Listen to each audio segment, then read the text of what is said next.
Hello, everyone, and welcome to Answer the Call. And today, as you can see below, we have a very special guest. Somebody I've wanted on the show for a while, actually. I don't know why I didn't ask him earlier. But we have Dtox on the show, and we're going to be talking about the state of org mechanics. Because if you haven't seen his stream and definitely his YouTube content, if you haven't seen that stuff yet, he's been doing a lot of really fun stuff, and I'm really interested in talking to him about what he's been doing in Star Citizen and his opinions on the state of the game currently and what he does for fun, how he does it, and a lot of just how org mechanics work in Star Citizen and how he's taking advantage of what the game has to offer now. So without further ado, we're just going to quickly bring on Dtox and say, what's up? What's up, man? What's up? Hello. How you doing? Thank you for having me on. And Thanks you for coming. the lovely introduction. Of course. Kind of you. I it's not even that good of an introduction. I want to continue it and say, Dtox has been one of my closest friends since we started, doing stuff together with Redacted way back when, and even before that. You always like to mention that I was like your first ever subscription and stuff like that. So we go back like a long time, and I just want to say I appreciate just everything you've done and our friendship over the years. So we'll start out with that. Same to you, man. Same to you. Yeah.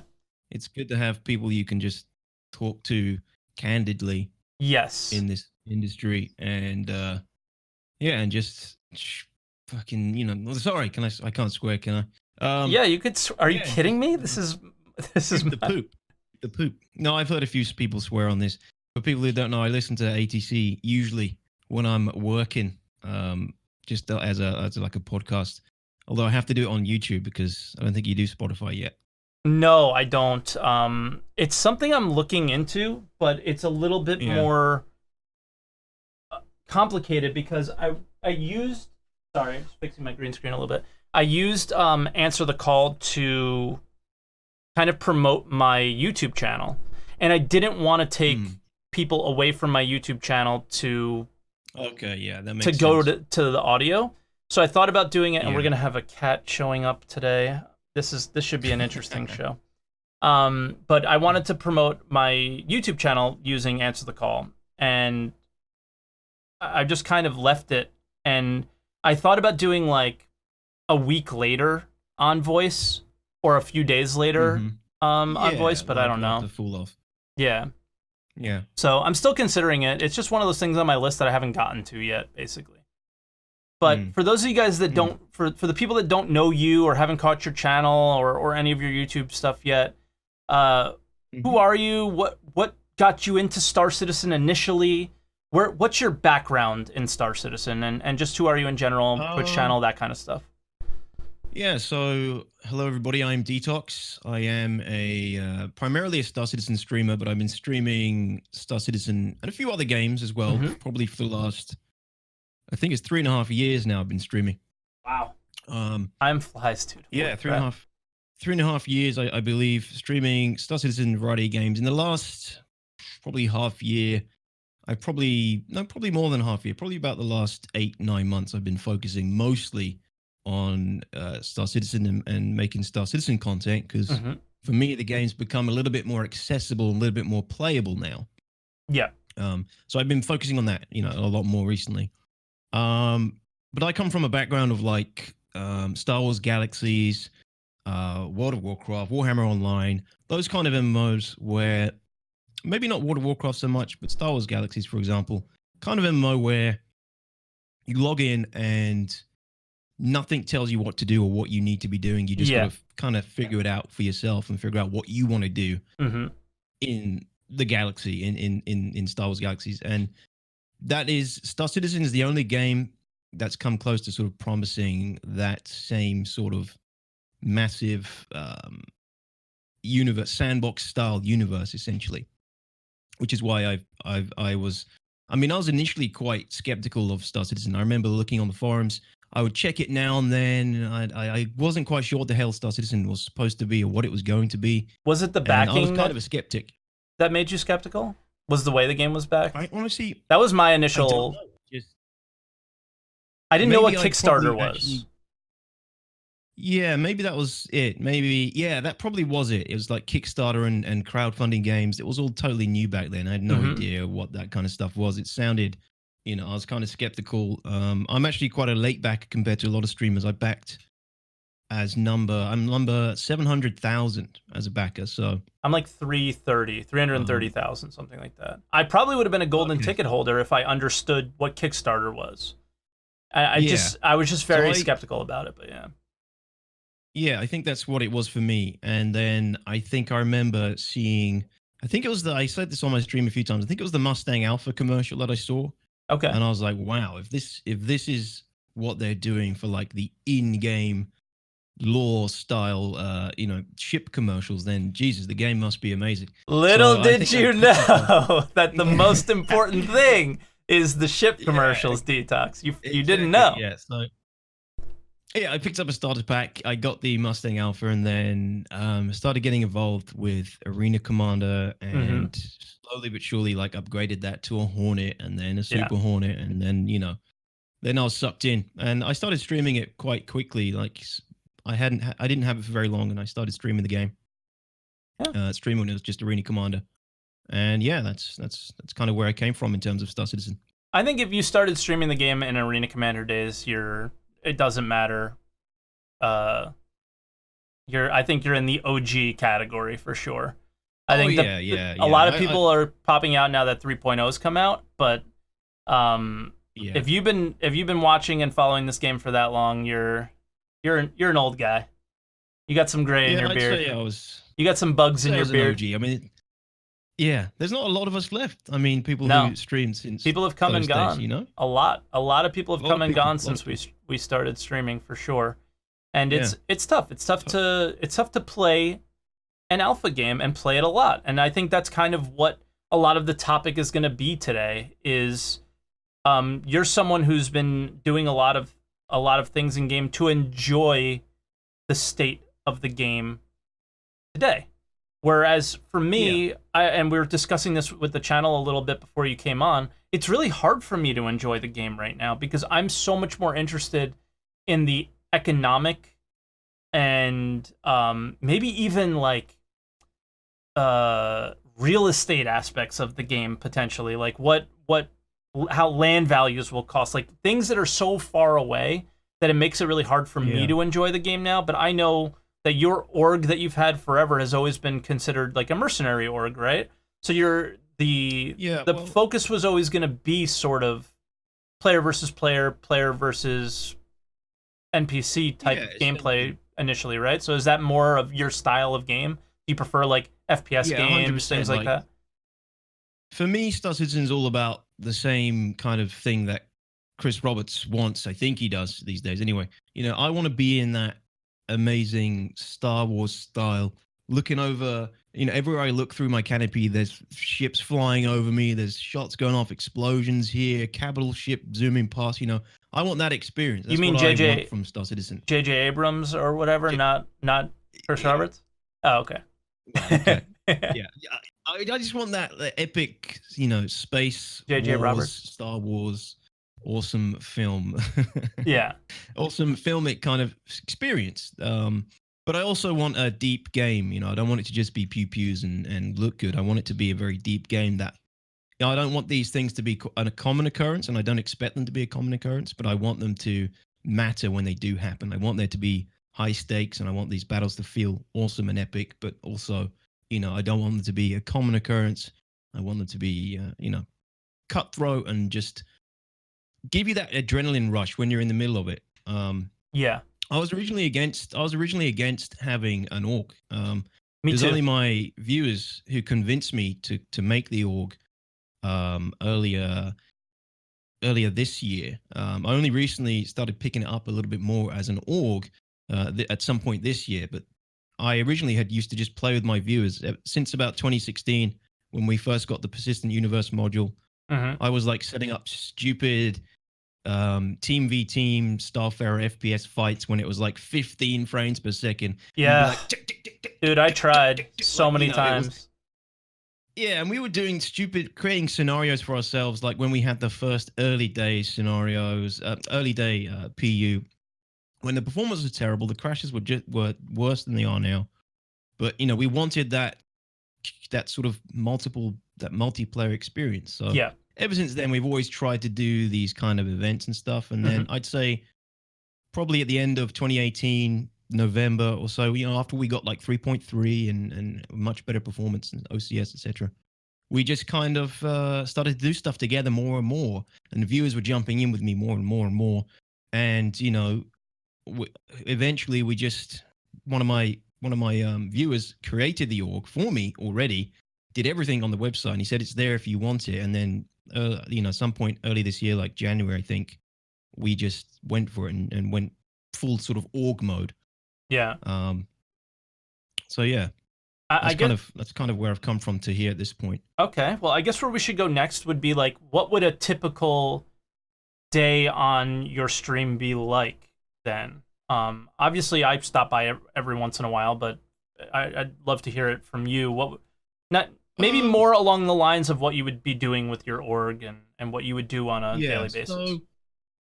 So we do regularly these org PvP fights. I call them scrims from when I used to play like other games in the past. Just any game that has team aspects usually use scrims in game. Yeah, you call them scrims. So I call them scrims. I set up a fight with another org. Most in Daco. We had a fight with Black Star Initiative in January this year, and that was like, wow, that was so cool because they brought their whole org with hammerheads and fighters, and we brought ours with hammerheads and fighters. And we fought over the top of Jumptown, and it was like really cool, epic feeling. And I thought, man, I want more of this. We definitely need to do more of this. So yeah, later on this year, I just kind of focused on trying to set these org PvP battles up more regularly. And like I said, we've been doing more of these with Daco, but we only do these mostly at the moment on Sundays. I'm trying to pick them up so we do more in the week, but we do them on Sundays because that's when Sundays is the day. Around, right? Yeah, people aren't working. People from different time zones can join in. Viewership's higher because the same reasons. Everybody's kind of at home chilling. What time of day does your stream start? 7 p.m. BST. Okay. What time is it for you right now? It's 3:15 in the afternoon. All right, so 4 hours from now, typically. So usually about 4 hours from now. Yeah. Yeah. So it's 10 a.m. Eastern time. 4 hours from now would be 2 p.m. 2 p.m.-ish. So, I just want to make sure that, like, if you guys are watching live today, in just a few hours, you can go kind of check out one of these. Are you doing one of these events today? I am, yeah. We've got a rematch against Daco. We're 2-2 at the moment. Yes, so, I saw that on Twitter. So is this the tiebreaker? Is it a best of 5? Or is it just... It is, yeah. Okay, so today's a big day. Like a best of 5. It's not like a best of 5 or anything, but we just want to we want to be in the lead. Gotcha.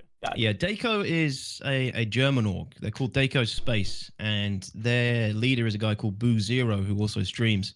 I'm familiar, yeah. They're all mostly, German org, so they don't speak a huge amount of English, but they are pretty. They can understand me better than I can understand them. So, I have a German guy in my org, Skyven, who has kind of nominated himself as like org ambassador. And like talks to them and he talks to them and sets it all up for me now, which is amazing. That's awesome. Yeah. I couldn't do all this. I couldn't do all this without the people in the org who do so much to help make it all happen. Like it would be too much for me to do everything on my own. Yeah. So it's definitely a group effort. All right. Yeah. And I didn't. Basically like. Yeah, I was going to say continue. I didn't want to interrupt, but I wanted to make sure that like we got that in there as early in the show as possible, that you're doing something today. We can get people over there and go check it out.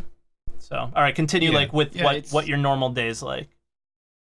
So in the week, I would say it's more kind of either earning money for these fights, for these scrims, or doing something with my viewers and org mates just in intra-org, like inside the org together, doing stuff, whether it be, stupid stuff with the 890, weapons testing in the PTU, or bunker bust missions with like our own sort of limitations, or, just to make things more interesting. But in the week, at the moment, it's mostly just sort of intra-org stuff and playing together and having fun. And then we kind of start prepping for the fights on Sundays. But I'm trying to step these up so we do more of these in the week.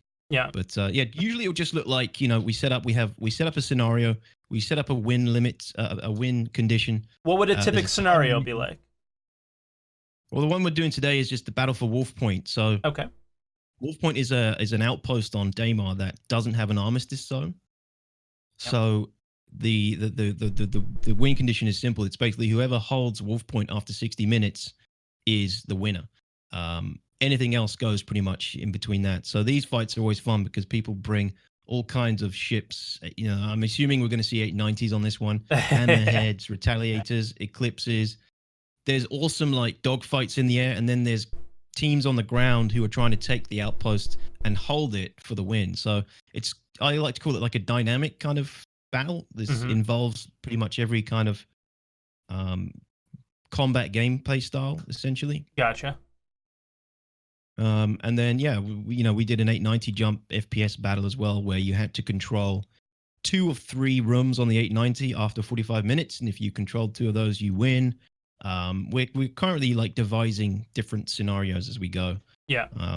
And that was actually highlighted in the newsletter, on a couple newsletters actually, for Star Citizen. I think I saw it twice. Yeah, which is nice. So good for you, man. That was awesome. Yeah. Thank you. Yeah, appreciate that. I guess the next thing I would ask is, what are your biggest constraints right now for doing what you'd like to do? Is it mostly just organizing, or is it more players crashing out, or just general certain features not being in the game? And if so, what would they be?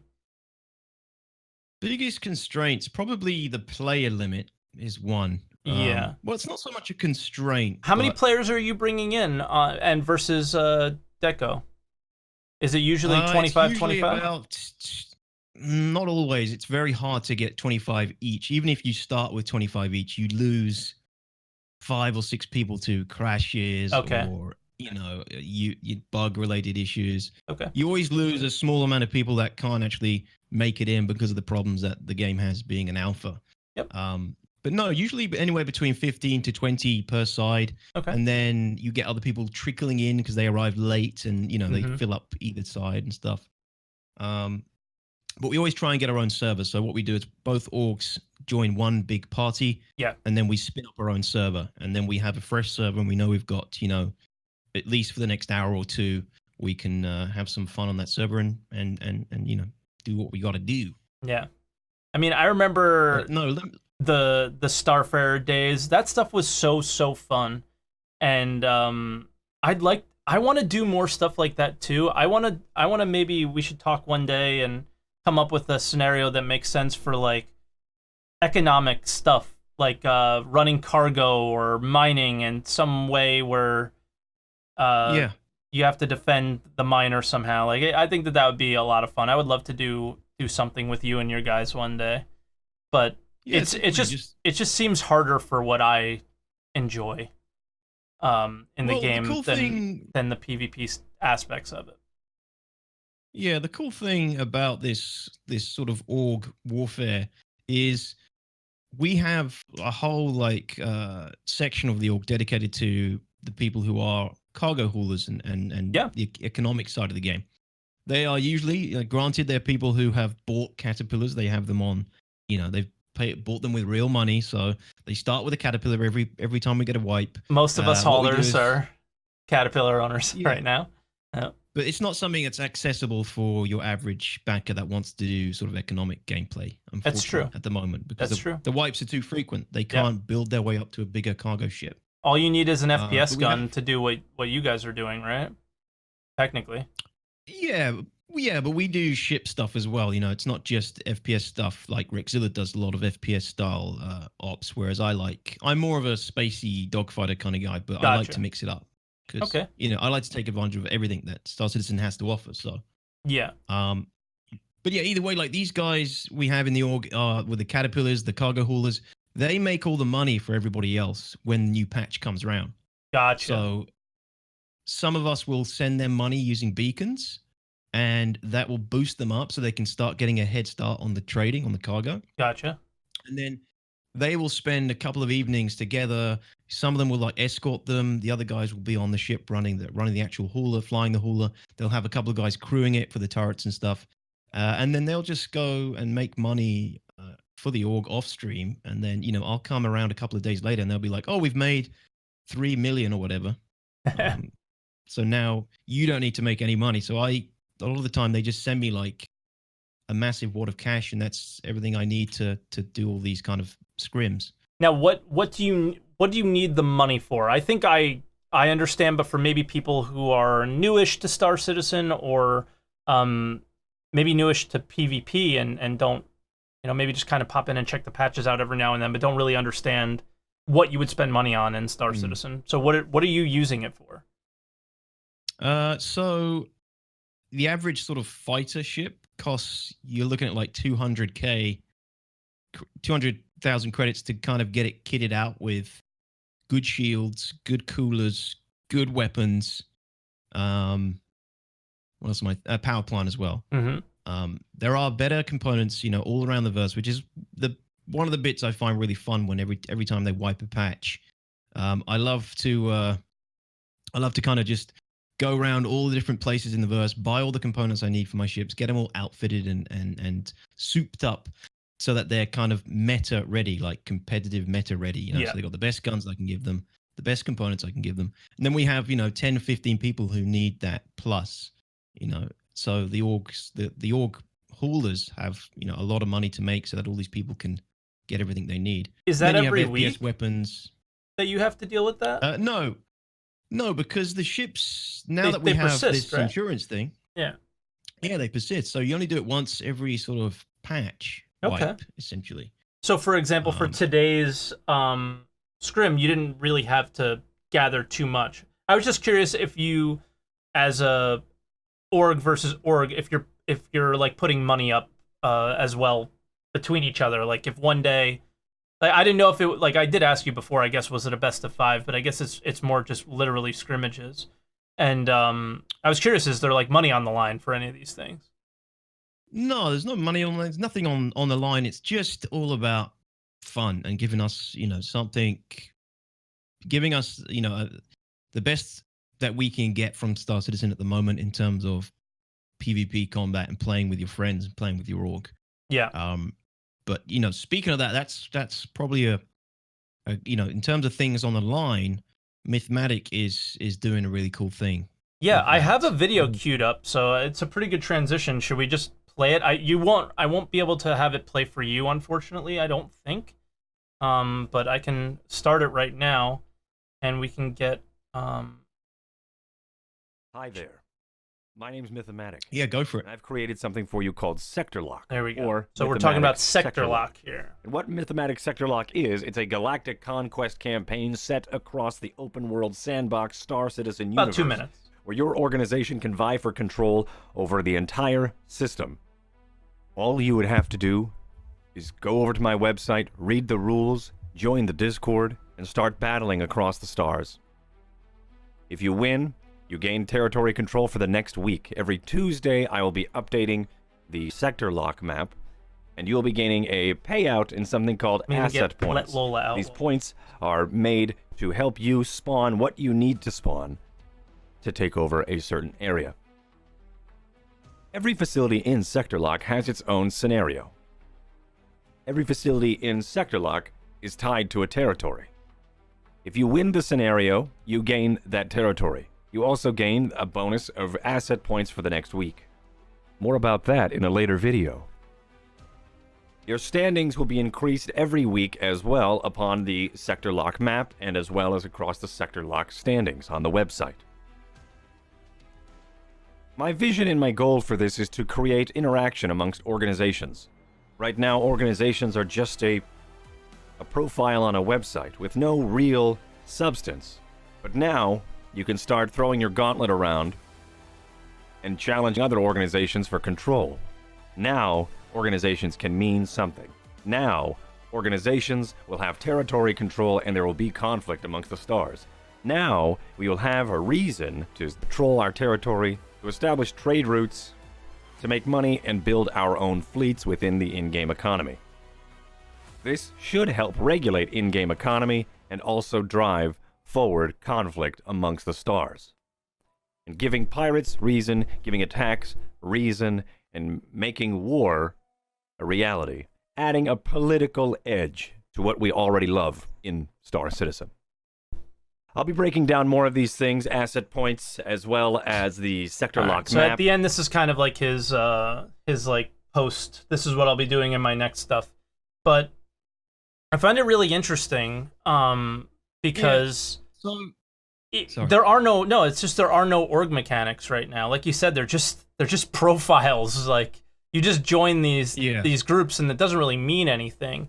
And it's sad because org 2.0 or something on the website was mentioned like 10,000 times and never really got done. And the problem with Star Citizen is there's so many pieces that they have to prioritize what's going to get done when, and this is one of those things that just slip through the cracks, right? So if somebody finds a way to make it happen and do something that makes the game a little bit more interesting, I'm totally for it. So have you been are you involved in this, and in what way, and is part of what you're doing today anything to do with this? I know it's just scrims, so it probably is preparing for something like this.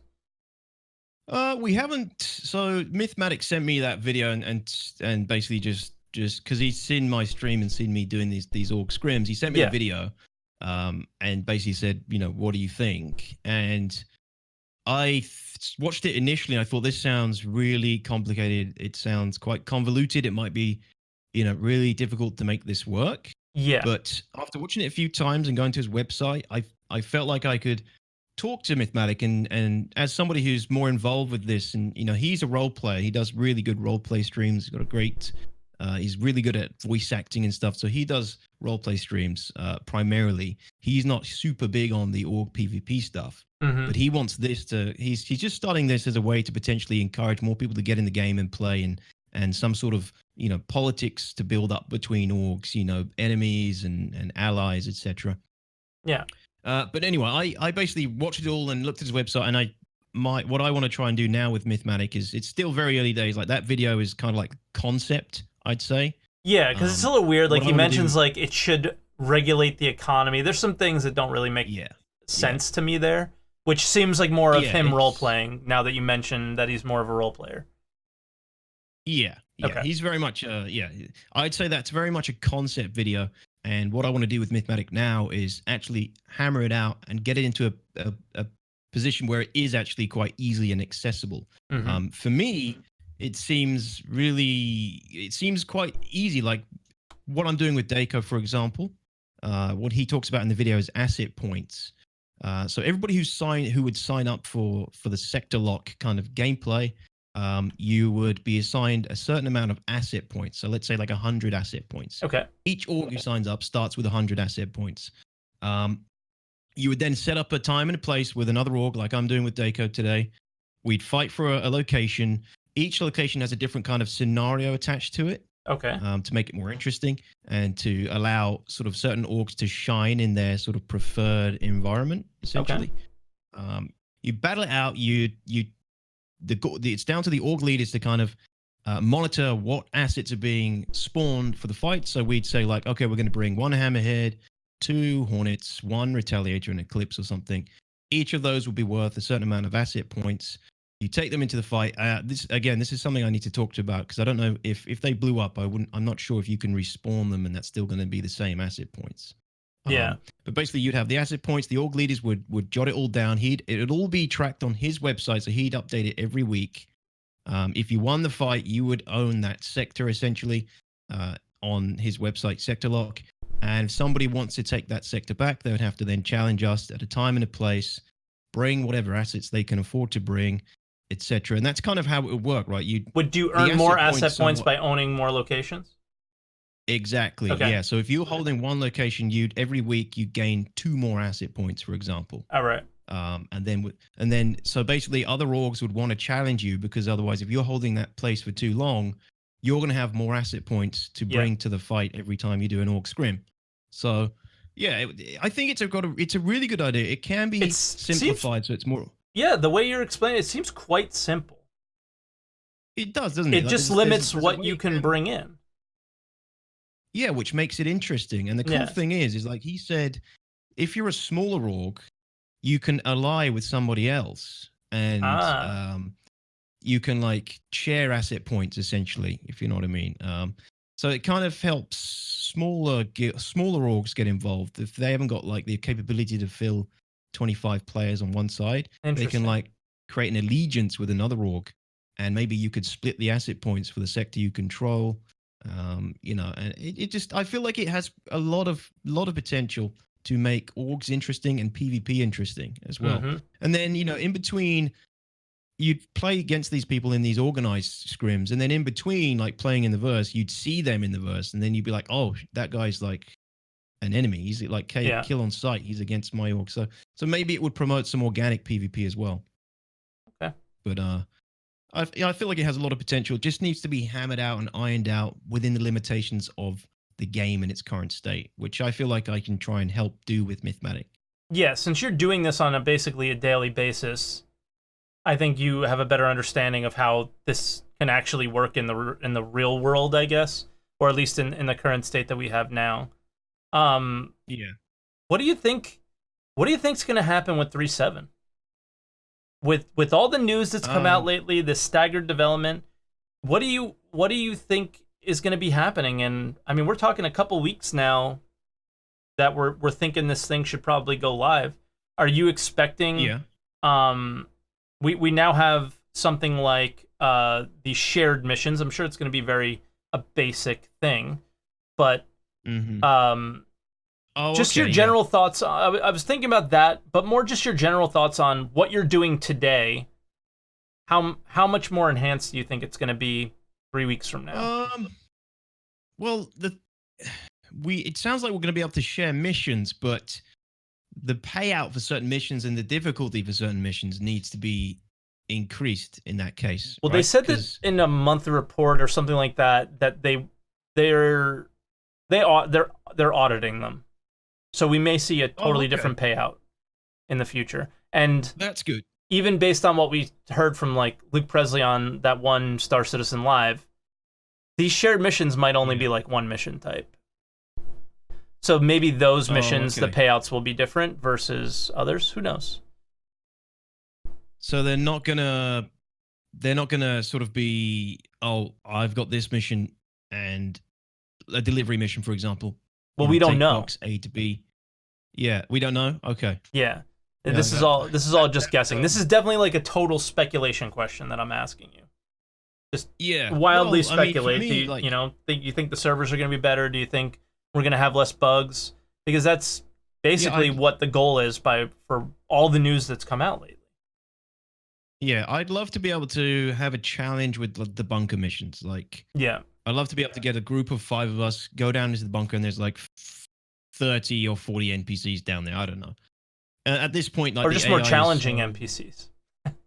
Yeah, the AI is so crude. I'm not expecting it to be more challenging AI, but just put more in. That's the only way you can improve the challenge, right? Yeah, it's true. Because you get these bunker missions. It's like 4 people down there, 4 AI. There's not even. There's no. Did you hear something whatsoever? Yeah, yeah, exactly. So I don't know. It would be interesting if they do bring out a different mission type that's actually challenging. Yeah, and you can share missions and make money together doing them. But that waits to be seen. We'll see. Yeah, I don't know. I don't really, foresee any big changes in terms of what I do with the org. No. I'm probably more. It's the caves and the FPS mining, which will be more fun and interesting to do as an org, I think. Yeah, I was gonna ask. Next is there anything on the roadmap coming up in the near future that you think would just up the level of enjoyment in the game as far as this specific topic, like your org versus org battles? Is there anything that sticks out to you? Yeah, the derelict stations. I can't even remember where they are now, though, because I tend to, when it comes to the roadmap, I tend not to look too far ahead. Yeah. I tend to just look at the next quarter, mostly. Which is smart. I'd like to see something,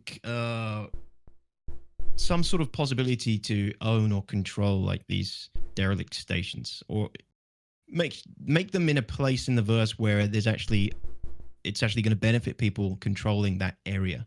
This is why I bought Star Citizen. Was the thing that sold me on Star Citizen was the moment they said that like one of the end game like aspects would be owning your own factory.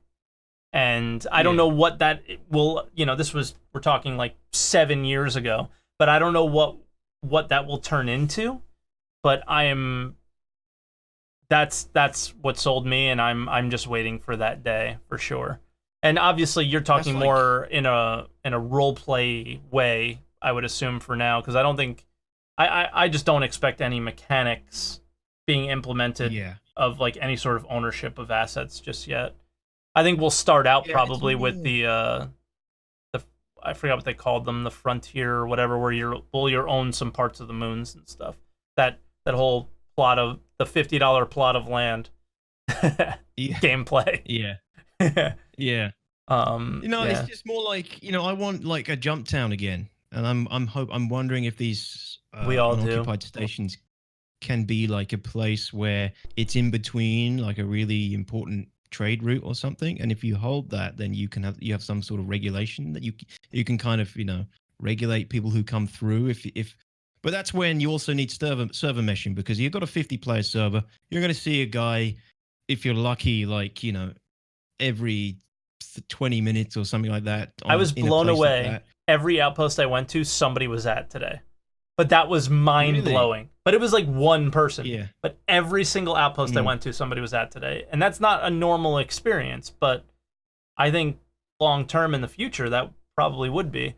I mean, the one thing that I would think that would change the game forever is when a number of things, and this was actually somewhat mentioned on Star Citizen Live this week, was ship components being like tradable or salvageable from another person's ship, and all of their cargo, like physical inventories, those things, when you can physically take from another player that you killed into your possession, that's the day that org versus org matters. Yeah, it's all practice right now for that moment. Yeah. Right? Yeah. Exactly. Like that, and that's what I consider the game at the moment. For me, it's practice. It's a sci-fi, it's an alpha sci-fi mil sim for me. Yeah. Like people who like these groups that play Arma 2, Arma 3, they get 50 guys together, they go and produce their own sort of scenarios. And granted, they have lots of working mechanics in Arma 2 and Arma 3, lots more working mechanics. But that's basically how I look at Star Citizen at the moment. It's just a little sandbox, a sci-fi sandbox universe at the moment for me, and that's how I treat it. But yeah, I think you're looking at it the right way. When we have more persistence and bigger servers and more players, it starts to become more of a proper game with more consequences. At the moment we do an orc battle, we just it finishes. You go, you go to the menu, and basically you've lost nothing. You've lost a few thousand creds of guns or something maybe, but there's no real consequence except pride. Like you got to win. Yeah.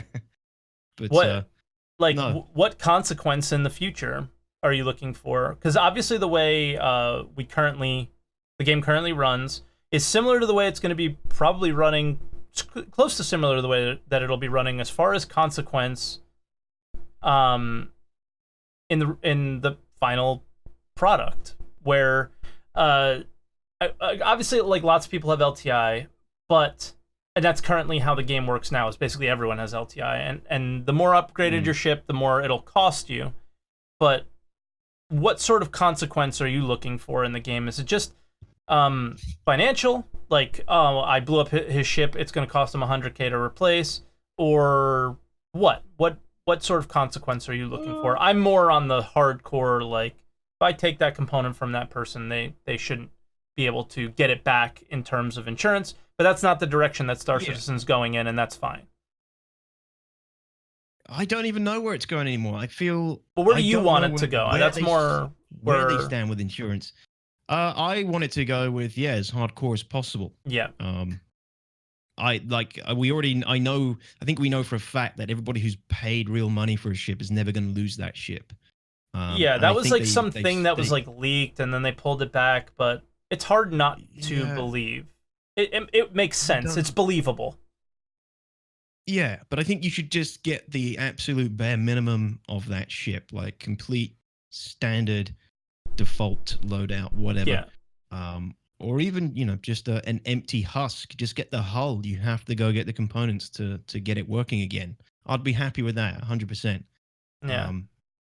Yeah, I'm happy with it to be super, super cutthroat. Oh shit, I've lost so much. I'm gonna have to spend a week in Dtox's 890 jump sex dungeon to get enough money to pay for my 300 again. I want people to have to work for other people and play with other people to get their money back. I more like the idea of stockpiling, right? Like, I know that these are the kind of weapons that I choose to use. This is the kind of ammo that I like to use, so on and so forth, and stockpiling on it. So when I lose it, yeah, I've worked my ass off to earn all of those things, but in the short term, it's, I just take from my stockpile and add on to it. So I'm not missing too much from the game, but it does hurt when I die. It does hurt when I make a mistake, right? And like and get killed you're or something. Eating into your savings, right? That's a massive fun part of MMOs is like building up that contingency plan, getting those backups, making sure that you are the guy that's in a fight who can go absolutely ridiculous and not worry about the consequences because you worked hard to have like a huge, backup reserve essentially. You know? Like, I don't know if you're the same way I am, but like I write out plans for like MMOs of like, this is what I need to do next, and this is what, after I do that, this is what comes after that. Like, that's what MMOs are all about, and it's hard for me to see that in Star Citizen with the direction that it seems like they're going with insurance and all these other things. So it's weird. It's one of those things where it's always going to be hard to realize the future of Star Citizen today because we're so far away from it. I know. It's frustrating, but it is, like, but it isn't. We're in a wonderful time where we get to speculate on it still, and it's still like I remember way back, it was like 2013. Someone said the worst thing about Star Citizen coming out will be that we can't wildly speculate anymore. We can't talk about its development anymore. We can't, all these things that we're doing now that we really enjoy doing. Yeah, that all goes away, and it's game time. The switch is on, and it's going to be a different experience. And I'm sure it'll be a great one, but it'll be a little bit different. I guess before we go to calls, is there any? Because there's actually a couple calls in here. I'm pretty excited to see what they have to say. Is there anything that you want to add? Anything that that you'd like to talk about before we move on? Because I'll probably do like the last 10 minutes or so for calls. So we got a few minutes here. Yeah, I don't think so. I don't think there's anything, major I need to say. Just, there's I just think I'd say probably that Star Citizen will be a game that in my opinion, will be a game that you log into and you're going to have to make your own fun. Like, no matter how regardless, even when it's released, huh? Yeah, no matter how many mechanics they put in, no matter what they do with it, I think people need to get used to the idea that you are going to have to give yourself incentives and motivate yourself to play. It's not going to. I don't think it's going to be a theme park style MMO where you'll just be going from missions to missions and it's all going to be, cinematic. I think there will be lots of times where you have to think, what am I going to do today in Star Citizen? Motivate yourself to do that, and then get in and do it. And I'm hoping from there that's when you get these stories and emergent gameplay and stuff. Yeah, I mean, the idea was always you could just be yourself and do what you kind of want to do, right? It was never, there's no leveling system there. I mean, I guess there'll be some reputation style stuff, but no traditional leveling system like in other MMOs where it's like, all right, I need to get to level 60 and I need to do these quests. These mission givers kind of, they don't randomly interact with you now. There definitely is qualifications, but they're still they'll talk to you here and there, and it's up to you if you want to interact with them, right? There's a lot of stuff that goes on there. I mean, I guess before we go to calls though, Dtox, and we'll do it at the end of the show as well. Where can people find you? What are you doing on YouTube? Let's talk about your YouTube channel. Obviously, you're taking some of your stream content, but it's next level YouTube shit. So I my could bring YouTube. I'll bring up a video while you're talking. My YouTube is more like, I call it the immobile archives. It's like the archives of stuff we've done in the game as an org, and interesting stuff and fun stuff.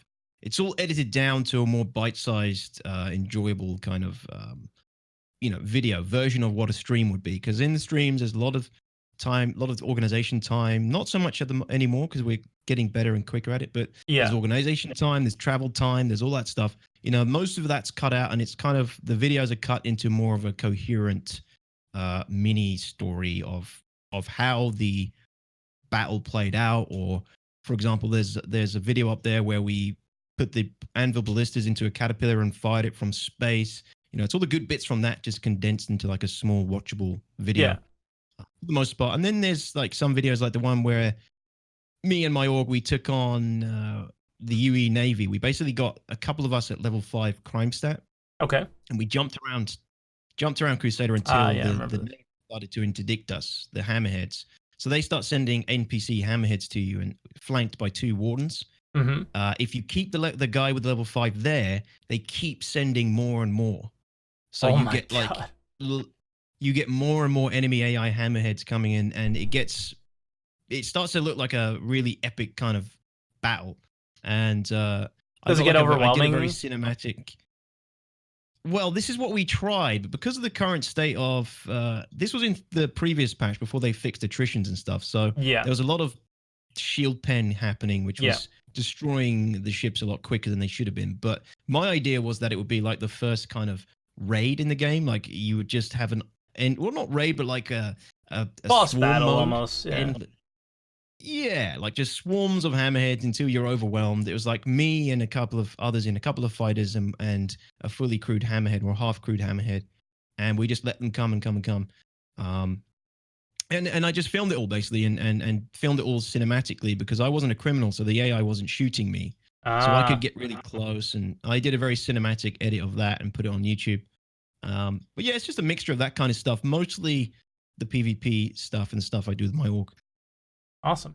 Yeah, and then where can people find you on Twitch as well? Yeah, so it's Dtox, DTOX_TV on Twitch, and it's the same on YouTube. Okay. And it's Dtox on Twitter. And if anybody wants to join your org, since they're seeing a lot of fun, I'm sure, and might want to get involved, what's the application requirements? Are they similar to my application requirements?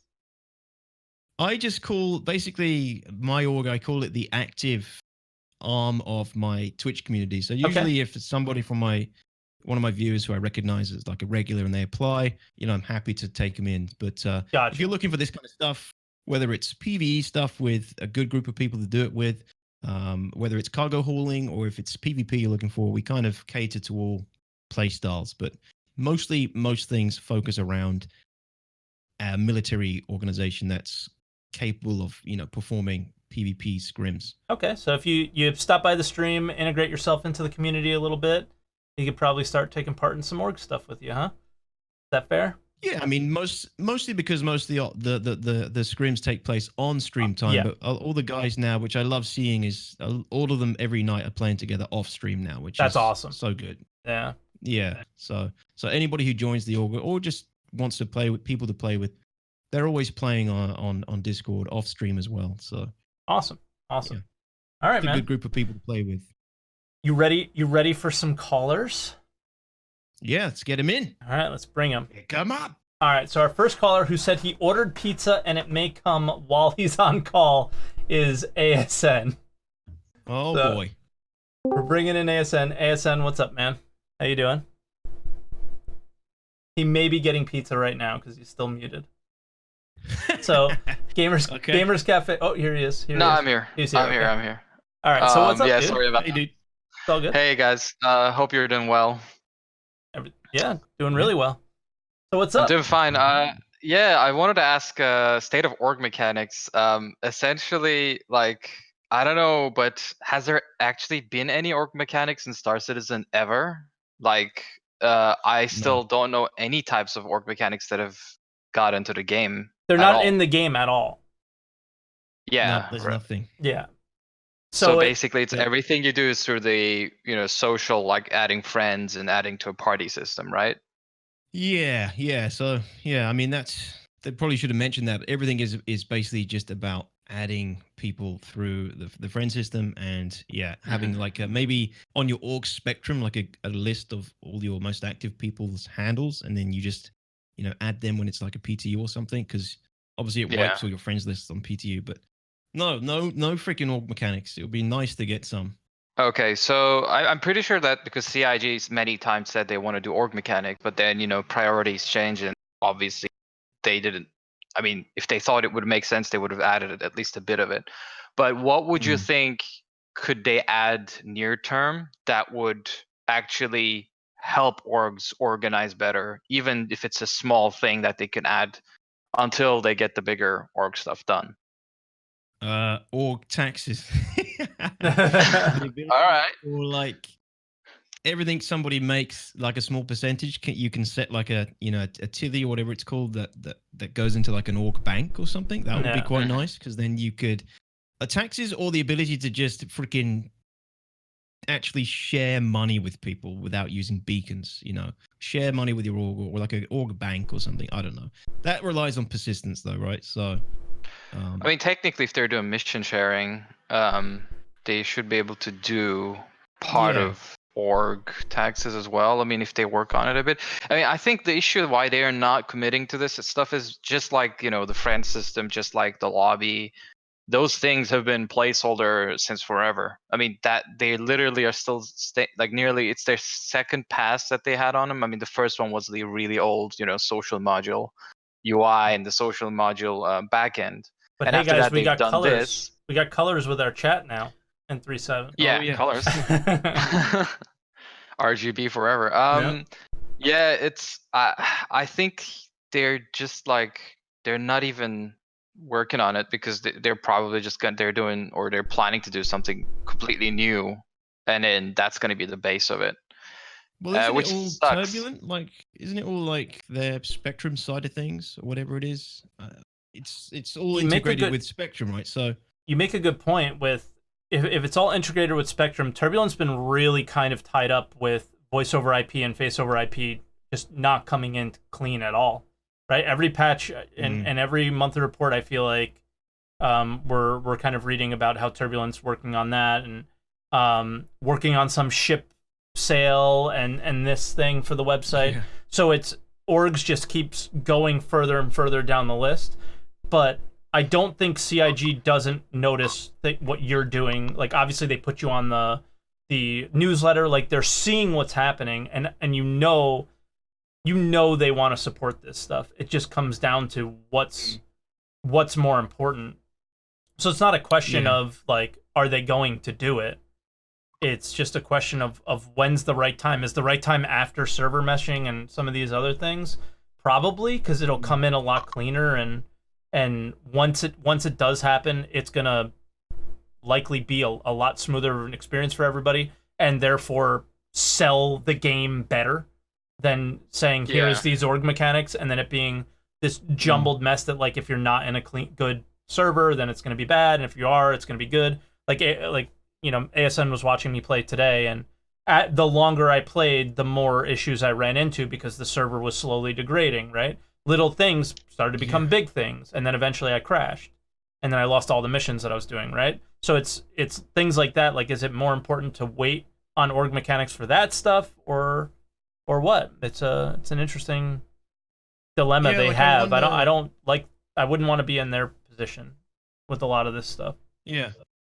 I wonder if being everything's focused on Squadron 42, or blah blah blah. Yeah. I wonder if Turbulent is free from that kind of commitment, right? Because Somewhat, it's not I would think. involved. What Turbulent does is not really involved in Squadron 42. I don't Unless know. it's Yeah, like but some are marketing for there- Squadron 42 stuff that's coming up. Marketing. Yeah, I guess. But they also work with the backend of Star Citizen, basically, because it still runs through the servers, and everybody kind of still notices that as the server is getting close to dying, the the voice communication also falls off.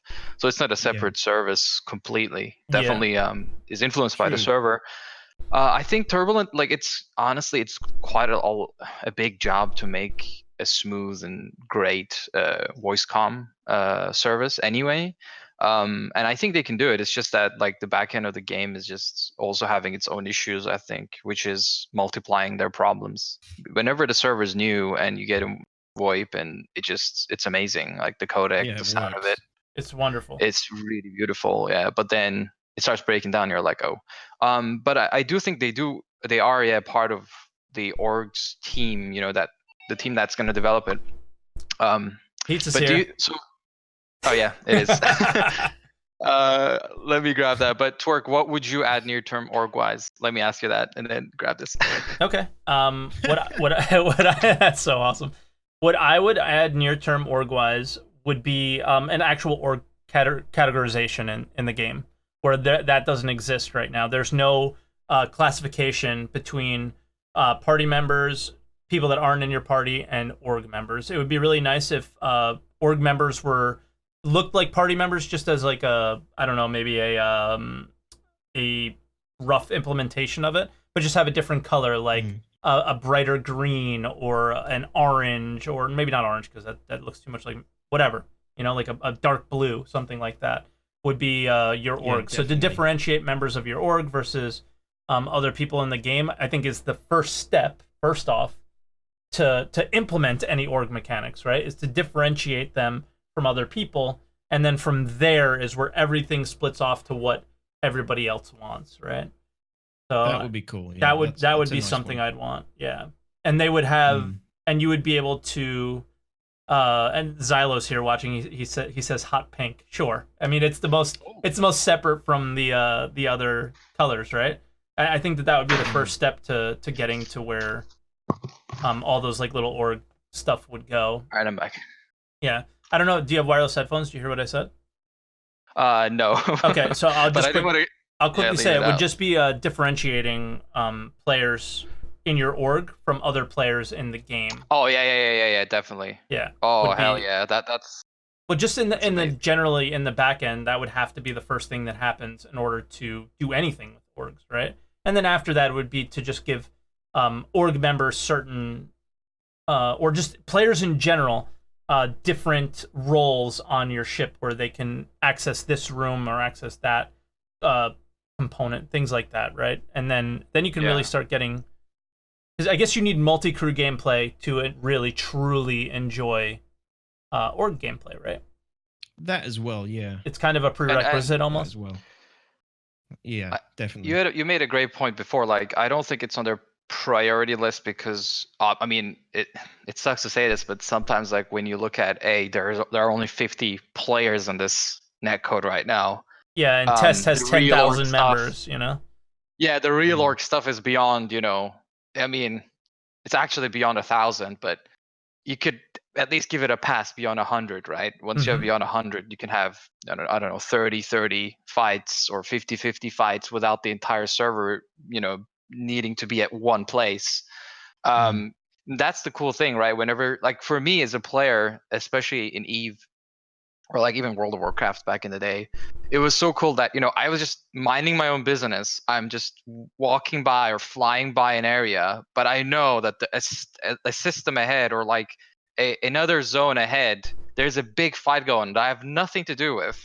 That is just a conflict of interest or is a faction battle or something. It just makes the world feel more alive, and that's just that next step that's missing from the game that actually also maybe doesn't make them want to invest in developing these mechanics, and that's why they haven't been focusing on it, which sucks because for you, Dtox, I can't imagine it would make your life 100 times easier because you have to go through the same chores and organizing that over and over and over again. Same with Rex and. Imagine not having to make a party, Yeah, that would be awesome. Because your org was basically always a party, something like that.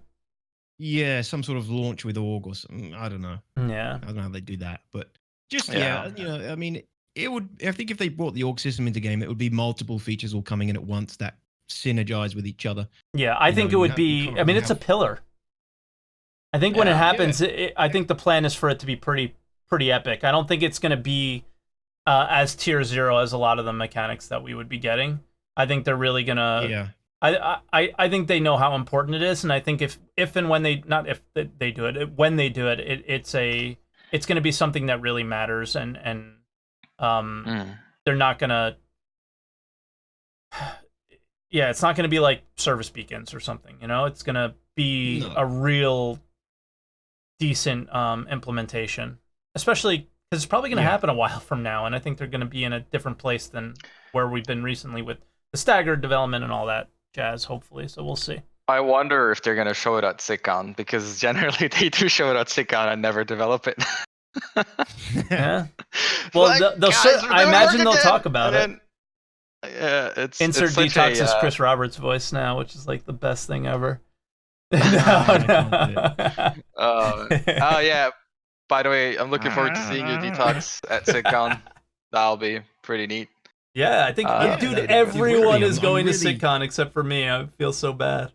I'm missing out. There are so many people going. It is ridiculous. This is the really SitCon. Good. Yeah. This is the SitCon. ASM, we got one more caller on. So do you have anything you want to add before I let you go?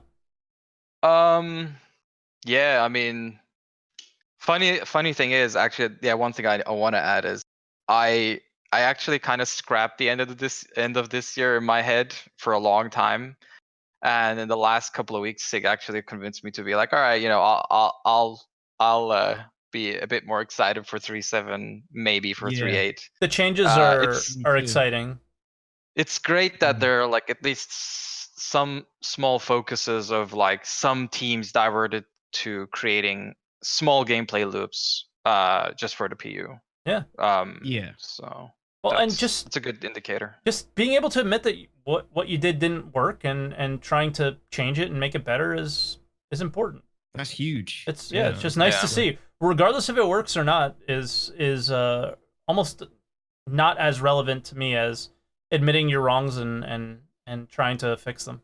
So definitely the right direction for this year again. Yeah. All right. All right, ASM. Have a good one. You too, buddy. Later. Thanks for calling. Jason. Thanks, man. See you soon. We unfortunately have to have the Discord sounds today with this. Gamers Cafe is joining us, and you're a final caller of the day. You're on with Dtox. And I've already had my pizza, so I don't have to worry about it turning up. Did you really have pizza too today? I did. Two true gamers, boys. That's two true gamers. When you and Dtox were doing it, I was like, oh god, I hope you do these calls towards the end of the night because I'm trying to cook pizza right now. Sunday pizza. But you guys type the NA emote in chat and make fun of me for the things that I... Okay, I'm just saying. That's two EU people that called in. I'm just pointing that out, that are eating pizza. Hey, I'm Australian, all right? We're not part of the EU, so... It's all the same to us Americans. You're all either EU or NA. There isn't anything in between, okay? I think we'd much rather be NA, but anyway. But what I was going to say, my question for Dtox is, I have two sort of questions. Mm-hmm. You do a lot of PvP and you do a lot of ship-to-ship combat. Now, with the ship-to-ship combat, we keep hearing that 2.6 was better than any version before now. People have their own favorites. But my question is, what does CIG need to do? And Zolo, if you're in chat listening, what does CIG need to do to sort of bring ship-to-ship combat back towards what it was with 2.6 or the better version? Get rid of gimbal assist. I wouldn't call myself like a ace pilot by any means. There are people who are much better qualified to tell you what they need to do, and there have been many people doing that for quite a long time. Evo CAR-T testers, the people who have been, consistently at the top of leaderboards in all the arena commanders since they started. These people who know the flight model, they know the game inside and out when it comes to dogfighting. They have been talking to CIG a lot in the past for 1 year, 2 years almost, ever since we knew a new flight model was coming in 3.5. And David Coulson's really open to feedback. Yeah, but from what I have heard and what I know is that a lot of the time, at least recently, I think what CIG's done is they've kind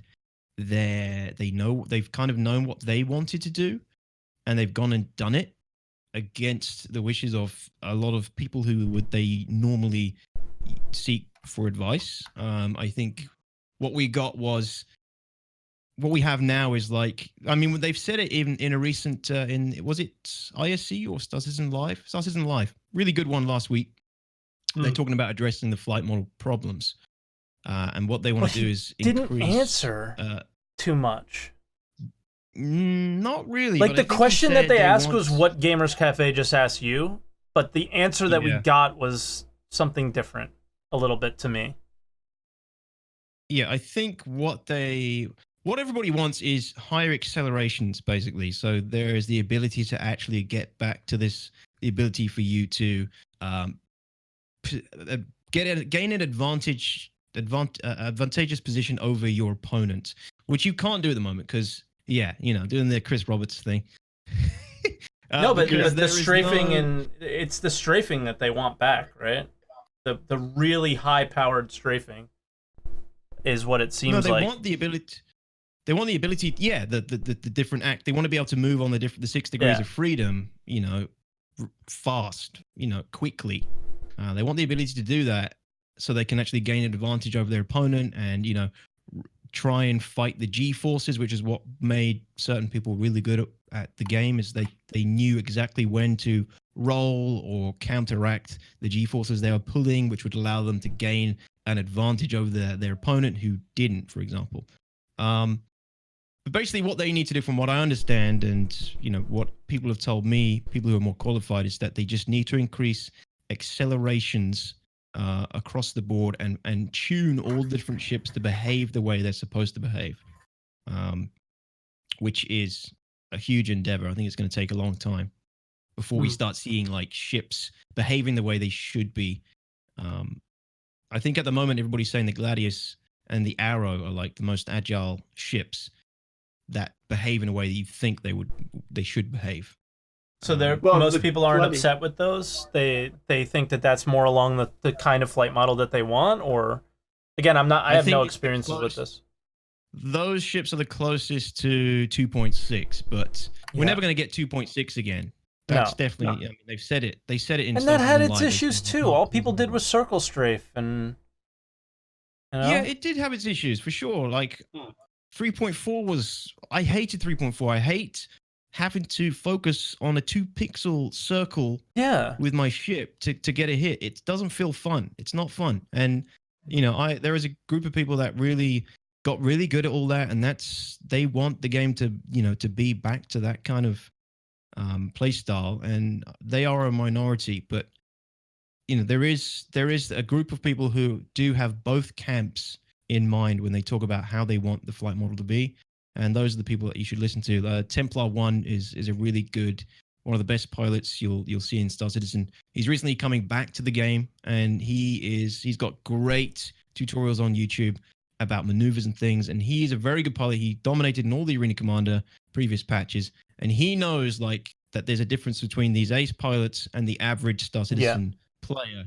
And he knows how to make it enjoyable for both camps, so that there's it's easily accessible, but also there's a high skill ceiling for people who really want to push and become dogfight ace pilots. I think the skills are just going to be different in the future. If we look back to, I think it was 2 weeks ago, Star Citizen Live, somebody asked a similar question to Todd Pappy, and he said that the one of the things that they're looking at is punishing flying too quickly in combat, and creating. They want this World War II style flight, and that's what they want. That's what Chris wants, and that's what the type of Chris loves World War II planes, things like that, and that's what they've wanted. So they want the ship combat to be slower paced, where we could see the beautiful assets and all the work that these devs put into a game. Because exactly what you said, trying to aim for a little 2-pixel thing.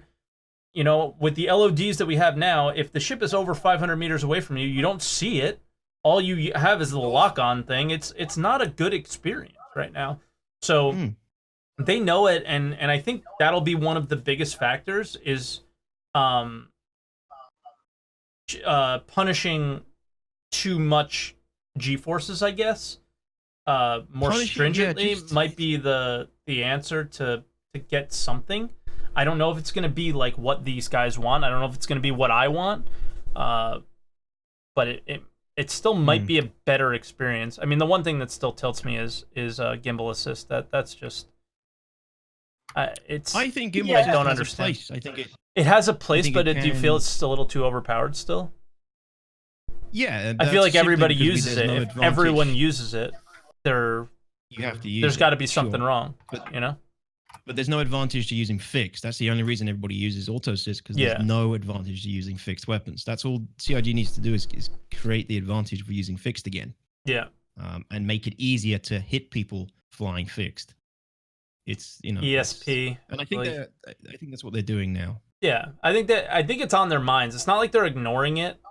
I don't understand why something like hover mode has more priority than these things, but for whatever reason they do. Like, for me, the in-flight, the on-planet, on-moon, in-atmosphere flight is far less important than the flight in space. That has to be nailed down. Squadron 42 is coming out. What's happening here, man? Well, this is the thing. But you also... Go ahead. Sorry. I was going to say that the thing is at the moment, for example, right? So as I'm talking to you guys, I'm flying to ArcCorp to do box missions.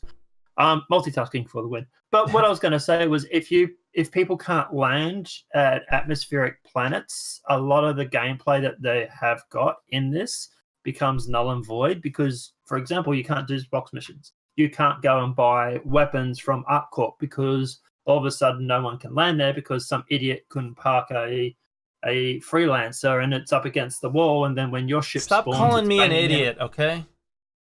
Well, I can't help it, but what else?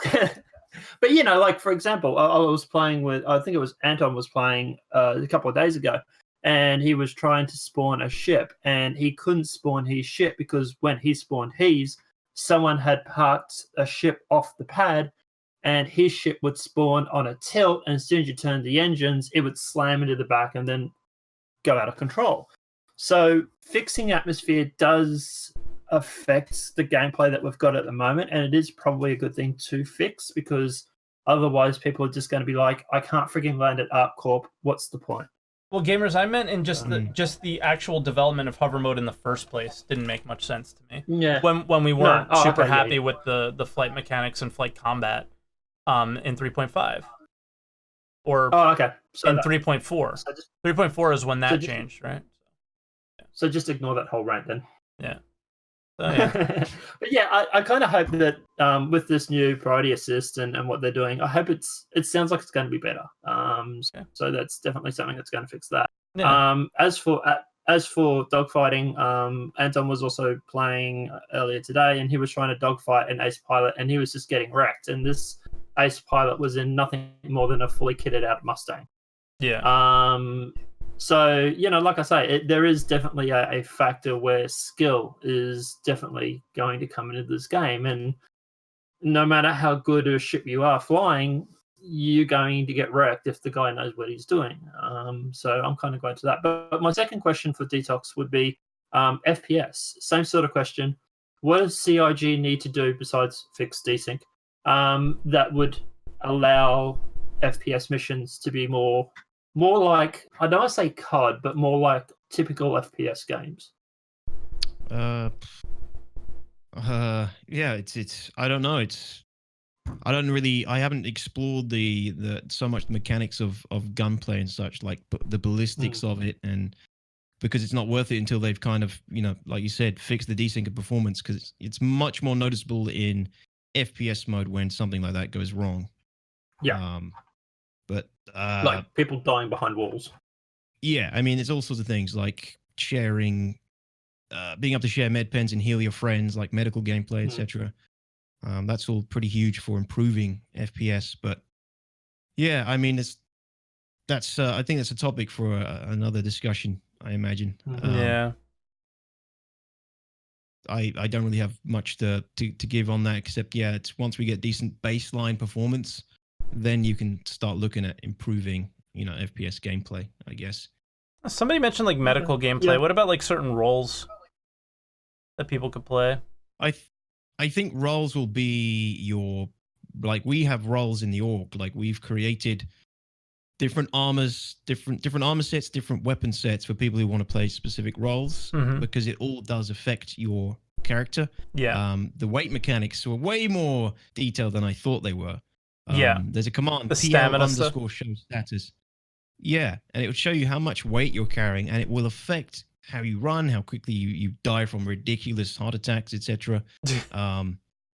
It's amazing.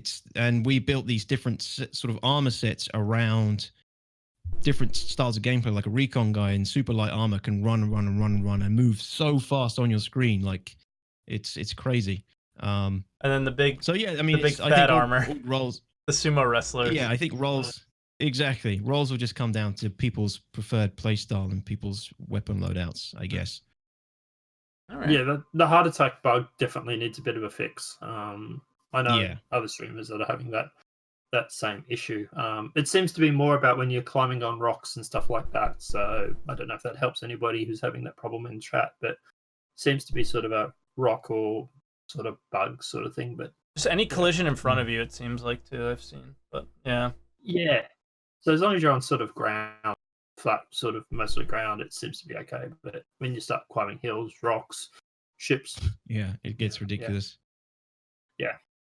All right, gamers. Thank you very much. Thank you for coming on, man. Thanks, Gamers Cafe. Talk to No, you soon. have a good day. Thanks. Bye now. Bye. All right, Dtox.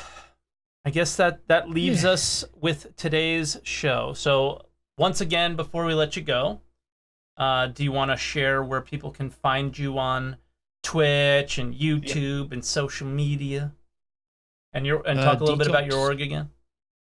Yeah, DTOX_TV on Twitch and YouTube, at It's Dtox on Twitter. And yeah, our org just basically kind of caters to a variety of gameplay styles, whether you want to haul or you just want a group of people to play with, or you want to do more organized PvP with, drop ships and ground vehicles and stuff. Then yeah, check out my org and apply, and I'll look at the application and most likely accept you, because we need more people and more people to soak up bullets for me, so I can stay alive longer. But yeah, I'll just say that at the moment we just treat the game like a sci-fi military sim, and I think that's, in my opinion, if you're into PvP, it's one of the best ways to get the most fun out of it in its current state. I think you're looking at it in a good way. I continue to try and play the economy aspects of the game, and just keep beating my head against the wall. So I don't know. Maybe I'll join the immobile infantry and have some fun one of these days. Join the cargo division. Yeah, the cargo division, exactly. But yeah, so all right, Dtox, we will let you go. Thank you so much for stopping in. It's your first time on Answer the Call, right? I can't believe it's been this long. No, I've been on. Did I have you on one time? You've been on before. Oh no, so, yeah. we talked about what was the topic? I did have you on before. You were one of the first guys. When you first started doing ATC. Yeah, it was a while ago. I can't remember the topic, but it was actually a really good one. Yeah. Yeah. So second time on Answer the Call. Yeah. I would like to have you on again soon too, as more org stuff come out, or we have another fun topic we could talk about. We'll bring you on. Yeah, because there just definitely isn't org mechanics yet, but there are things you can do with your org. Yeah, and that's what we mean by the state of org mechanics. Obviously, they don't exist, but you can make things happen. Is the state of org mechanics, and you're really making stuff happen, and I'm really proud of you, I guess. I don't know how else to say it, but you're doing some really cool stuff, and I'm enjoying it. I don't enjoy watching Star Citizen content. I do it all the time, so it has to be really enjoyable to watch, and I'm really enjoying it so far. So. Thanks, dude. Yeah, man. Yeah, appreciate it. Same to you. All right, so we'll let you go, Dtox. Should I jump out? Yeah, man. Or if you want, or you can. I'll do the little outro, and then you can hang out for a minute if you want. It's up to you. I'll listen in the background. Yeah. So, all right, guys, no problem. All right, guys, as usual, the ending stuff for the YouTube channel. So if you guys like this video and you liked our discussion, leave a like on the video, hit subscribe for more Answer the Calls. There's a bunch of Answer the Calls in the playlist on the YouTube channel. And again, there'll be links below for Dtox's org, his YouTube channel, and all that stuff, so you guys can check him out. I'm sorry for the Discord sounds, but unfortunately that was the only way we can get like the camera to show up, plus being able to bring people into a voice channel. Discord doesn't actually say that they support what we just did, but it worked really well, so it was pretty cool. But yeah, so leave a like, subscribe, all that fun stuff, and I will catch you guys in the next Answer the Call. Bye, everybody.